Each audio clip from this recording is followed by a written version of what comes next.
Good day everyone, and welcome back to Adventure Sparker, and welcome back to our build of the Water-ful Wizard of Oz.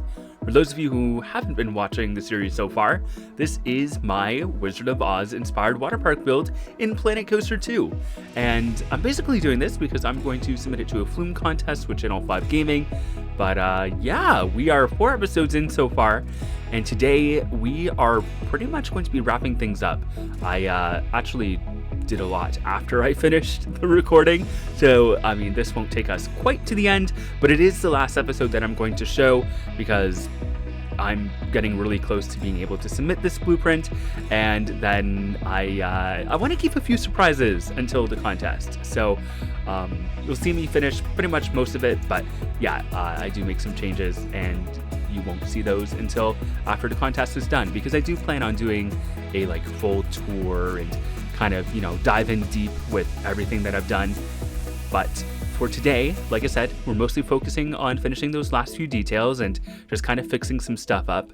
So what you just saw on screen here is I had the Cowardly Lion animatronic just sitting on top of the mesh bits on the launch part of the flume, and I thought it would make more sense to have him sitting up on some sort of platform. And I don't know how accurate this is to the canon of the Wizard of Oz, but I thought it'd be really cool to have him set up on a temple-like structure. So that's what I built there. And then after that, I decided to fill in that area with some trees. You did see me kind of start that in the last episode just to test out some aesthetics and, see what kind of species I wanted to use.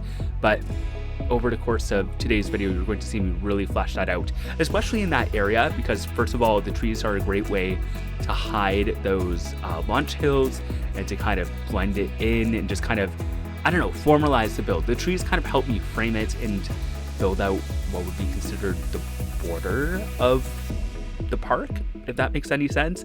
But also in that area, it really works well, because after you pass under the temple and go past the Cowardly Lion, it's kind of like you're transitioning from the fields into the forest. So it just kind of creates this change of habitat, change of scenery, and like I said, just kind of works as a framing device for the park. Another big focus of today's build is just really fleshing out the details and special effects of those water launch hills. Of course, in the last episode, we built out the mountain where the witch melting scene is. But then for this first one, I really like the idea of transporting guests over the rainbow. I mean, yes, in the canon of the land, you're already kind of starting off in the Emerald City, but the idea is that you're retracing Dorothy's journey through Oz. So of course we gotta have the elements of the rainbow there. So I'm using this resort wall piece. I actually used it on the front entrance as well, but I figured I'm using it in a way that's different enough that it doesn't really matter if I'm reusing it. And it creates this really cool effect when you're passing through it. Plus, when you're standing in the Munchkinland Plaza, that first hill is kind of obscured by trees, but then you just see this line of rainbows sticking up above everything. It is so pretty. I'm sure we'll get a glimpse of those shots later on in the video.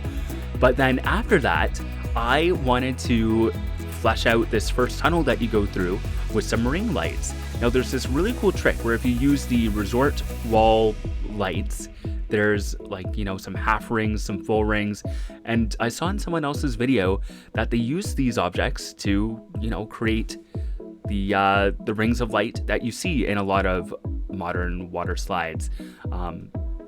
Yeah, I don't know what the technical name for them is, but there's a lot of water slides where it's just dark and then you just see these rings and it creates this really cool effect when you're passing through.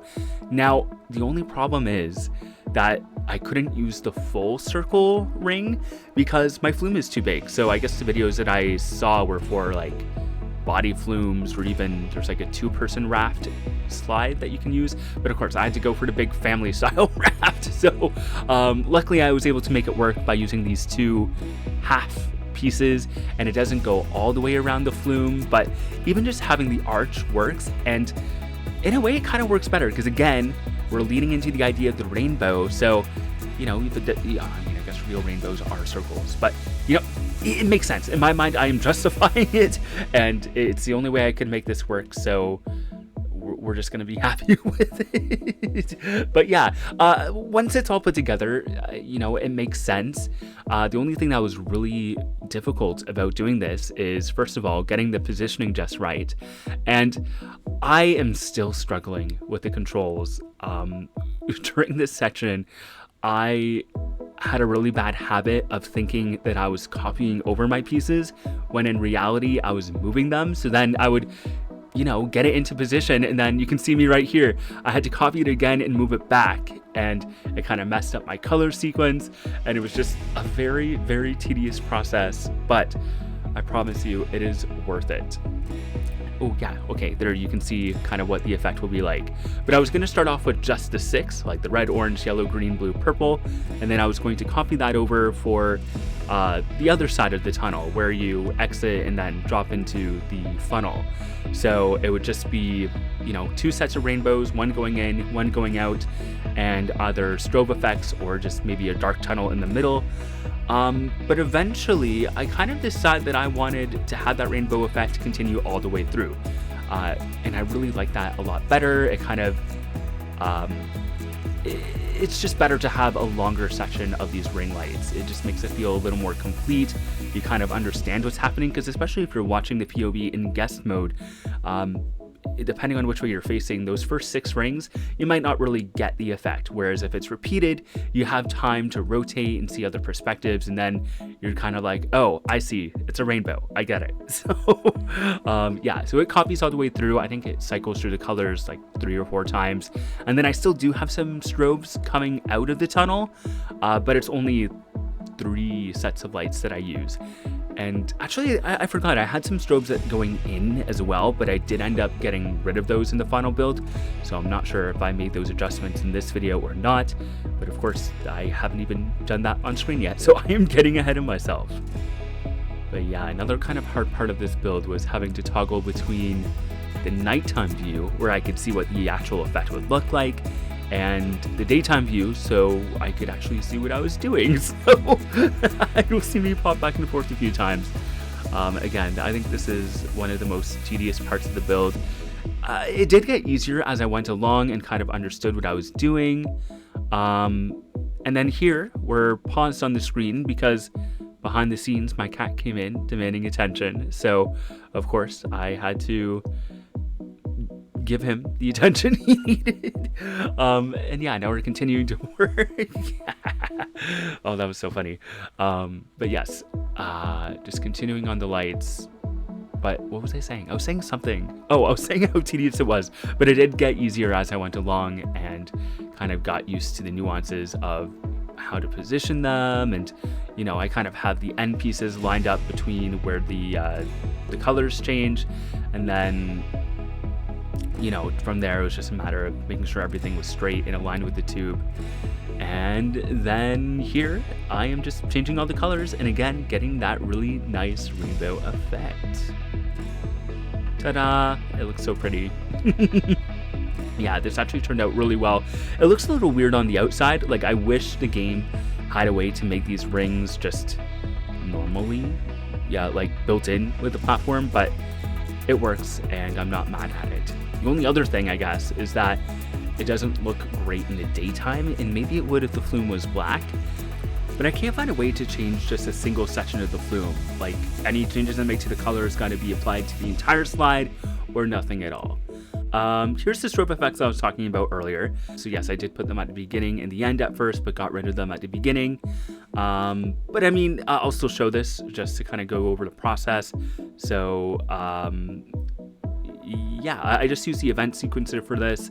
I didn't have them timed really for when the raft went through. They were just on a continuous loop, but I just had them so they were alternating back and forth. Just something really simple. I mean, if I spent more time with these, I could have done a more complex pattern, made them a little more intense or whatever, but just having them go back and forth was fine. And again, even though they don't exist here, I copy it over and do the exact same thing on the exit part of the flume, which I just created a new event sequencer for.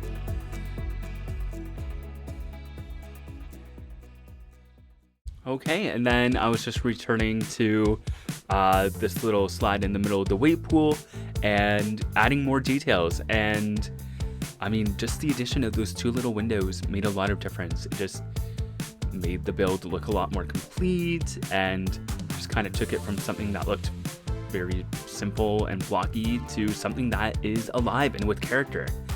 And along with that, I added some lights. I used a lot of these spotlights in this build, and they look really nice because they illuminate the buildings, they illuminate the pathways, and not only would they serve a functional purpose, but they also add to the aesthetics of the build as well, highlighting what features I think are the most important or the most interesting. So yeah, if you're trying to do some nighttime lighting in the game, those spotlights are your friend. Now I'm going to be jumping around a lot in this video.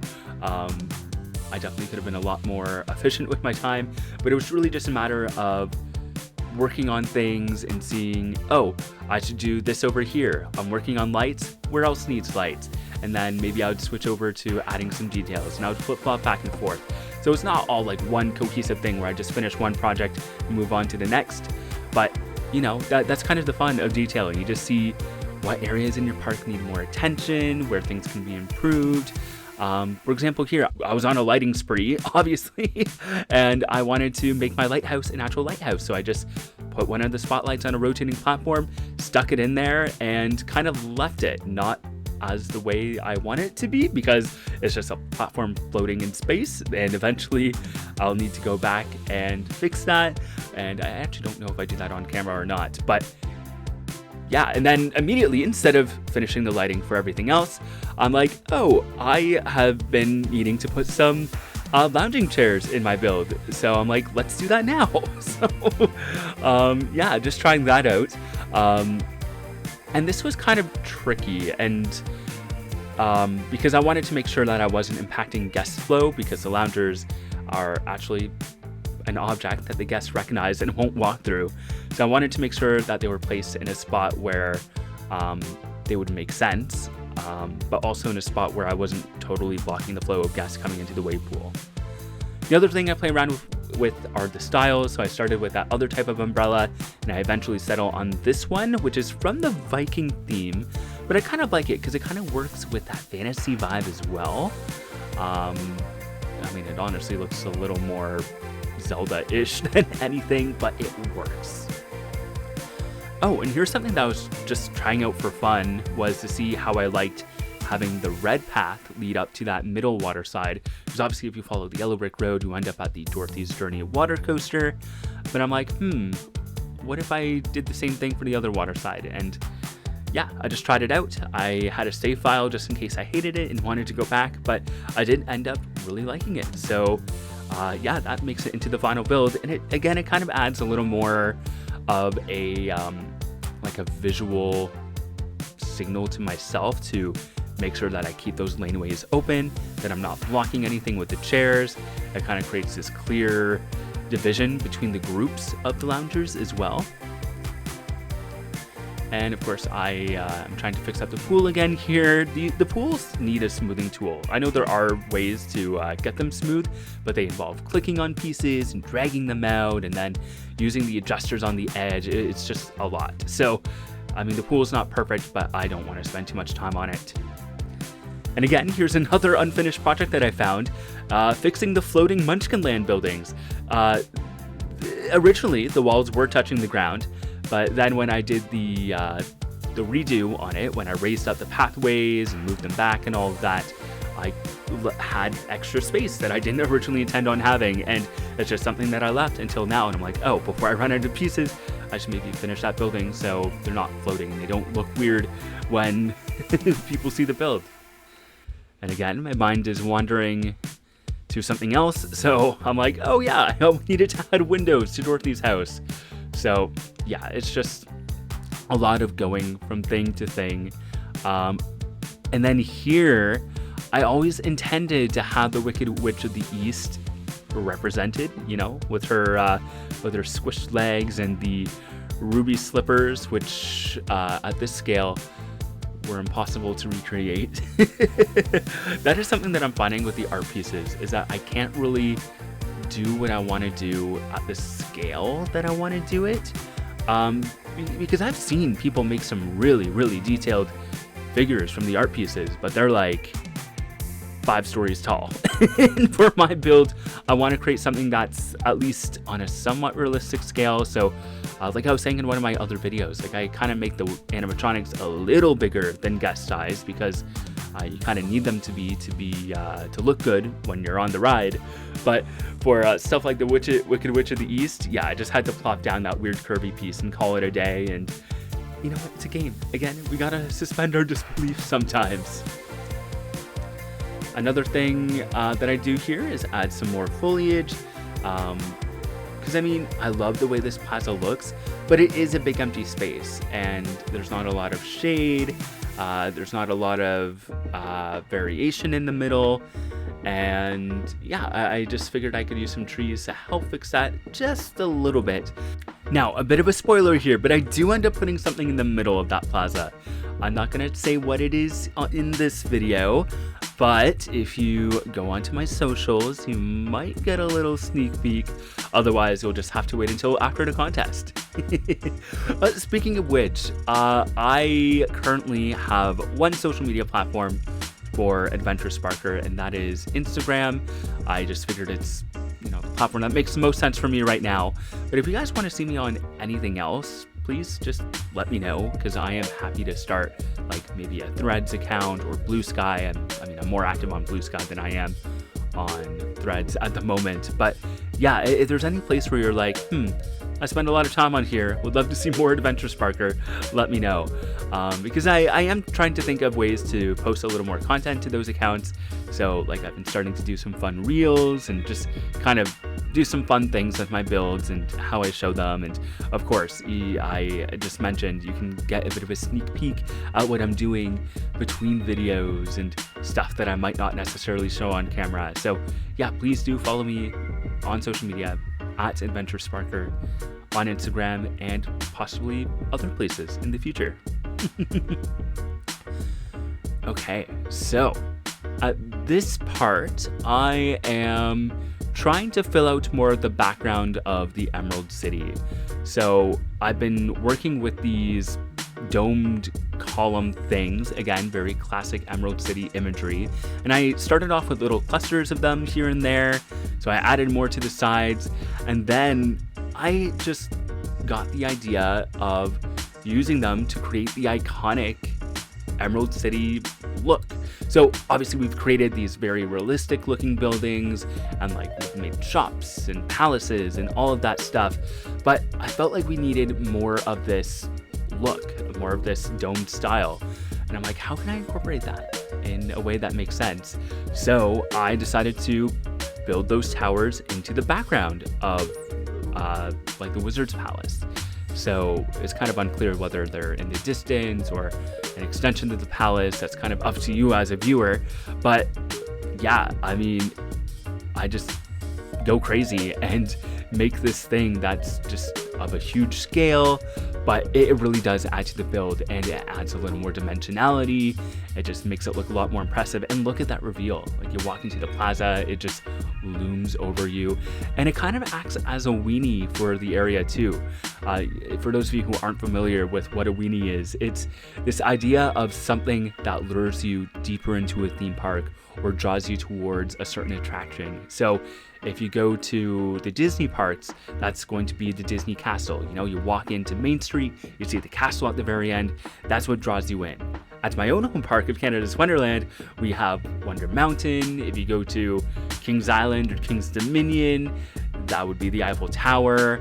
And then, I mean, there are some less obvious ones too. Like if you go to like Cedar Point, there's not really an icon of the park, but I guess you could argue that like Top Thrill 2 is their weenie, but it's just something that's usually just big and iconic and something that you see and you're like, hey, I want to see what that is.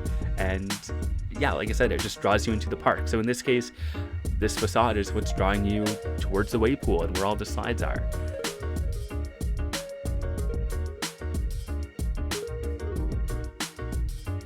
The only challenge here is that I really liked what I did on top of the building, because the back of the Wizard's Palace, I mean, that's kind of intended to be like a back of house area anyways. Like, no one's going to be behind there. You're really only meant to see the land from the front. So it was really easy to place those towers on that flat piece of roof. But then coming onto the sides, I have different configurations to the left or right depending on what buildings are there. Like, the one side is the station for the water coaster, and there's the actual flume going in different directions. So it wasn't quite as linear. So I kind of had to work out how to place these little clusters. But then also keeping the idea of sightlines in mind, making sure it doesn't look too busy and that it's not taking away from the central towers, and that it looks good from a distance and from different angles and all of that stuff. Like, there's a lot to figure out, and I think it worked out in the end. And yeah, I'm really happy I added that to the build.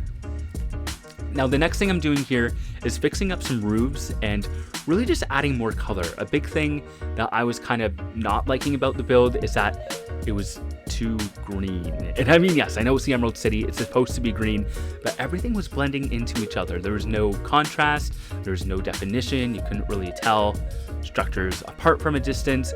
So I wanted to go in and add these little details and splashes of color that, again, just kind of added a little more dimensionality and just really made certain parts of the build pop. So I started with those arches in the lower part of the screen in the center, made those, turned those from green to gold. That made a huge difference on their own. Changing out these roof pieces to the gilded roof. And these were golden color originally, but I used the Viking roof, which is flat. And then I'm like, you know what? They should be, they should have some dimension to them. So I changed the gilded roof where I could actually put in a slope, and the roof was kind of visible from the ground.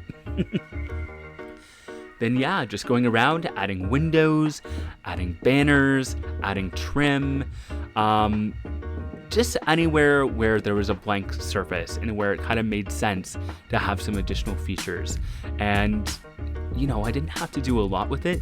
Like, even just using that gold color over and over again, like, that's all I needed. Just as long as it wasn't flat green, just having an additional second color, it did a lot. And then of course, like, I break away from that a little bit. Like, there I kind of use that marble colored trim, just something a little different, but something that still fits within the universe and fits within the aesthetic.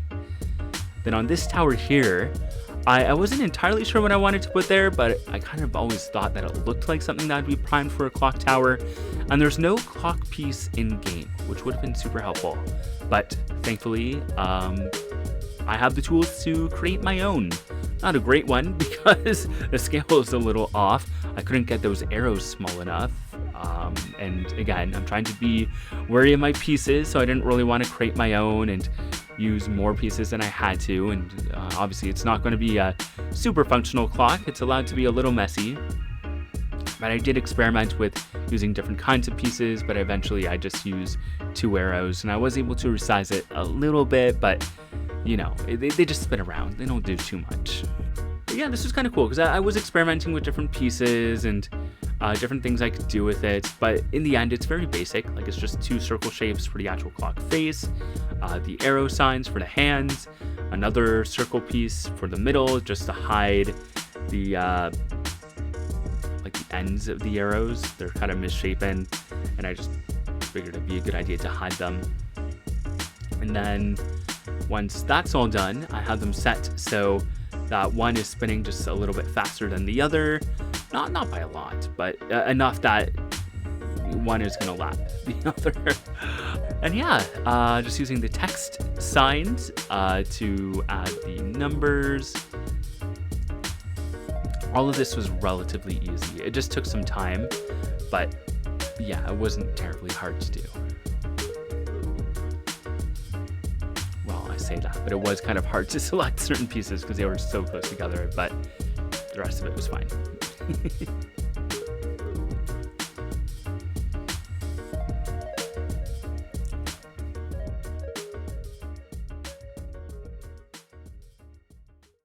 And yeah, now we're back to adding more windows.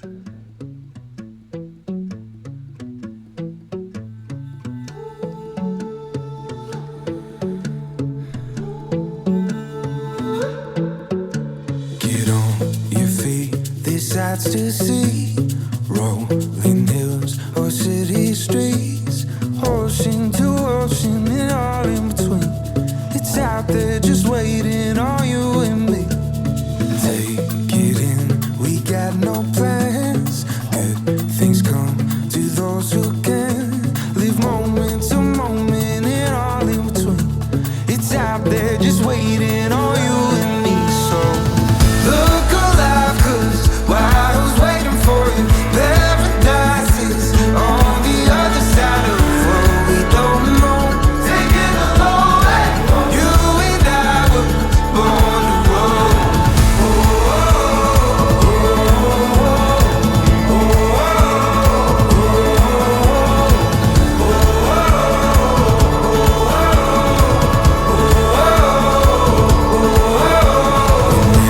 Never know until we go. We'll make a home out on the road. Where walls can't confine us. We'll make our own way. We'll leave all our troubles yesterday. Look alive, 'cause while I was waiting for you, paradise is on the other side of the road. We don't know, taking a long way. You and I were born to roll.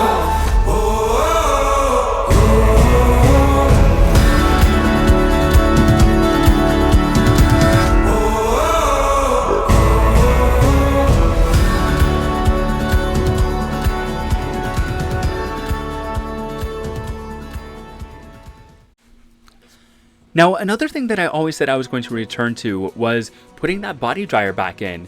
As you may recall, it was originally in the Munchkinland area, where the Splash Emporium is now, but yes, didn't really need it, and I thought the Splash Emporium was more important, so I got rid of it, but kind of always wanted to put it back in, so I thought it'd be a good idea to put it in this little building. It is big enough, and it's easy enough to tuck into that corner and connect some pads up to it. In the end, guess still didn't use it, and I didn't want to waste those pieces on something that was unnecessary, so I did take it out again eventually. But what you will see me do here is add a little colored path here just to kind of fill in that border, and that ended up looking really nice. So even though the body dryer itself didn't last, at least we got something good out of it.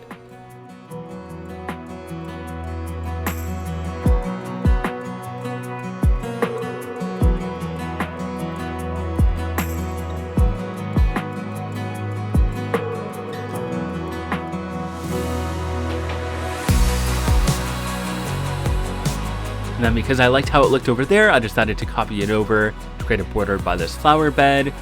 If I had more pieces to work with, I think I would continue it all the way around the area, especially because it would have been nice to have a little wall separating the flowers from the wreaths, but I don't have the space for that, so I guess it is what it is. And that does it for today's video. Now, I do go back off camera, and I've done a lot of work since this was recorded. So I completely rebuilt the mountain, used a lighter rock shade, and just did it in a way that used less pieces. And again, just kept doing more of what I was doing, adding detail, adding lighting, changing things that needed to be fixed. So yeah, just a lot of fine tuning.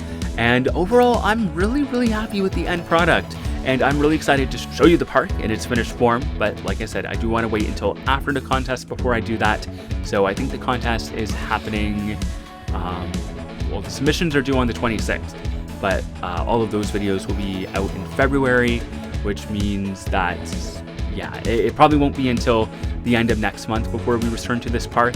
But in the meantime, I'll be starting up with my Magic Kingdoms build, and I do want to get into some City Skylines content as well. So even though this series is over, there's still much to look forward to. Of course, if you do enjoy my content, be sure to subscribe. This channel is growing like crazy, and I am really grateful for that. So if you liked what you saw today and want to see more, hit that subscribe button, because we are only just getting started. And like I mentioned earlier, if you just can't wait until February to see the finished version of the Water-ful Wizard of Oz, be sure to follow me on Instagram @AdventureSparker, because I do post some updates on there that don't necessarily make it to YouTube. Plus, like, I do fun reels and all of that good stuff. So if you want more of me, find me on there. Anyways, thank you so much for watching, and thank you so much for your comments and for following along and all of that wonderful YouTube stuff. And until next time, have a good one. Bye!